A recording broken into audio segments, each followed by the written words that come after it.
আসসালামু আলাইকুম। আজ আপনাদের জন্য রান্না করব মসুর ডাল দিয়ে সজনে ডাঁটা। তো চলুন আমার গাছের ডাঁটা পেড়ে নিয়ে আসি। দেখতেই পাচ্ছেন আমার গাছে এই দেখেন ধরেছে।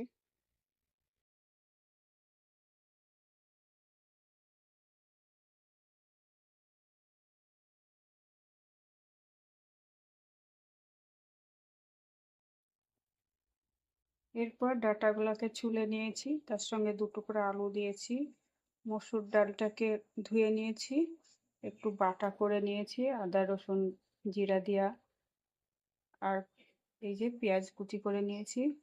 এর মধ্যে হাফটা দিব, হাফটা বেরেস্তা করার জন্য রেখে দিব। তো চলুন আজকে রান্না করে দেখাই এটা। তারপর কড়াই একটু তেল দিয়ে নিলাম। এবার আমি এতে কিছুটা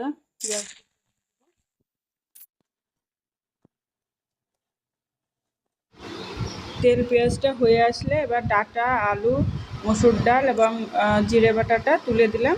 এবার একসঙ্গে নাড়াচাড়া করে নিব। জলটা দিয়ে দিলাম।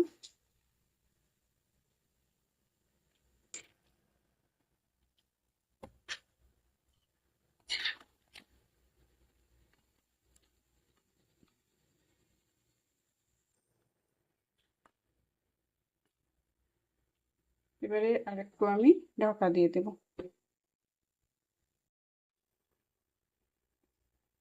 এবারে আমি দেখে নিই হয়েছে কিনা এটা। হ্যাঁ, সেদ্ধ হয়ে গেছে। এবারে এটাকে আমি বাটিতে ঢেলে নেব। এরপর পেঁয়াজটা বেরেস্তা করে নিয়েছি, এবার এটা ঢেলে দিব। আর অবশ্যই আপনারা বাড়িতে একবার এইভাবে বানিয়ে দেখবেন। আল্লাহ হাফেজ।